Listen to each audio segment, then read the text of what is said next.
जौहर university पर bulldozer कार्रवाई के आदेश से आक्रोश। बलिया के बुद्धिजीवियों ने राज्यपाल के नाम सौंपा ज्ञापन, कार्रवाई रोकने की मांग। नमस्कार, मैं शबीना परवीन और आप सभी देख रहे हैं मेरे साथ भारत मीडिया। उत्तर प्रदेश के रामपुर में स्थित मोहम्मद अली जौहर विश्वविद्यालय के ध्वस्तीकरण आदेश को लेकर विरोध और आक्रोश के स्वर अब प्रदेश के अन्य जिलों में भी गूंजने लगे हैं।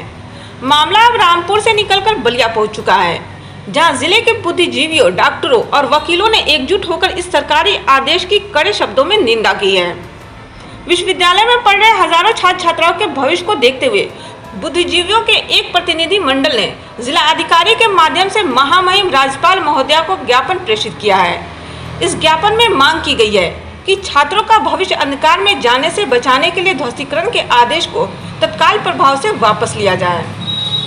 ज्ञापन सौंपने के बाद पत्रकारों से बात करते हुए समाज के विभिन्न प्रतिबद्ध लोगों ने अपना गुस्सा और सुझाव दर्ज कराए। डॉक्टर इलियास, चिकित्सक, मैं पेशे से एक डॉक्टर हूं और एक स्वस्थ व्यक्ति में भी बीमारी निकाल सकता हूं, यानी कमियां हर जगह निकाली जा सकती है, लेकिन शिक्षा के केंद्र को निशाना बनाना ठीक नहीं है। जैसे नक्शा पास नहीं है या जो भी उनमें एनओसी के जो रूल्स होते हैं उसमें फॉलो नहीं किया गया जो उसके नाम से है, इसलिए ये मैं पेशे से डॉक्टर हूँ। अगर चाहूँ तो आप स्वस्थ हैं, मैं 100 बीमारी निकाल सकता।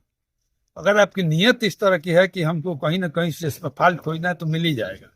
सीधी सी बात है कि जो यूनिवर्सिटी बन करके खड़ी है और यूजीसी और जितने भी रूल रेगुलेशन होंगे उसको तो कहीं ना कहीं से वो ये उसको लीगलाइज किया ही होगा।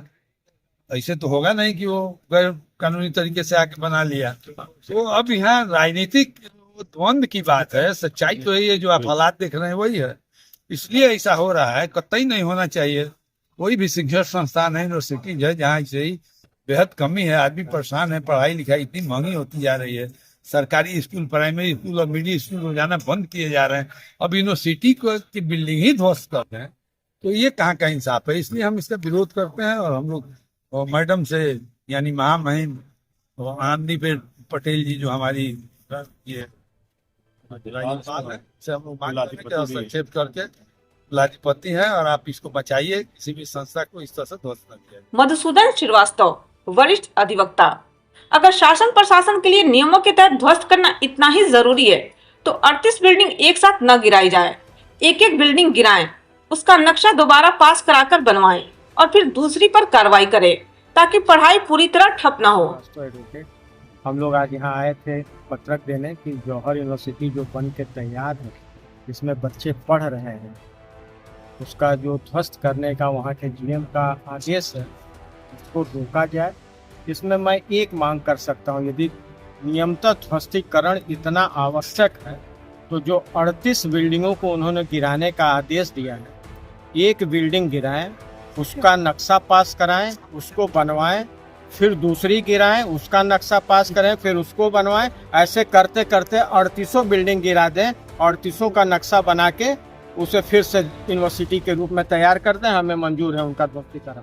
नहीं तो इतनी लागत से बना है, उसमें कोई जुर्माना लगता हो लगा लें, नक्शा पास करा लें और उसको चल लें। डॉक्टर मजहर एजाज आजमी, विश्वविद्यालय शिक्षा का मंदिर होता है, जहां देश का भविष्य तैयार होता है। इसे इस तरह ध्वस्त करना देश के युवाओं के भविष्य के साथ खिलवाड़ है। मैं डॉक्टर मजहर आजमी। इन बातों को लेकर आज आप कलेक्टर परिसर में आए हो, किससे मिले?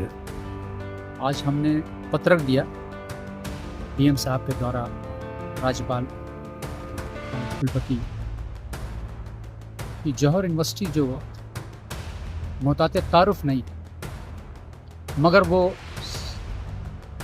शिक्षा का मंदिर है, तो ये राजनीतिक देश या ये कहूँ कि जहाँ पर इल्म हासिल करने का वो मकाम, जहाँ आने वाली नस्लें जब वहाँ से पढ़ के निकलेंगी, और कौन सी नस्लें जो आने वाले कल के भविष्य होंगे, उनके लिए आज बहुत सोचने की बात है कि लगभग 2,500 से 3,000 बच्चे, उनके भविष्य का क्या हो। और जहाँ शिक्षा का मंदिर हो उसे ध्वस्त करना, उसे गिराना, ये मुझे नहीं लगता कि ये बहुत अच्छी सोच, अच्छी फिक्र, अच्छे जहन के मालिक कोई कर सकता है।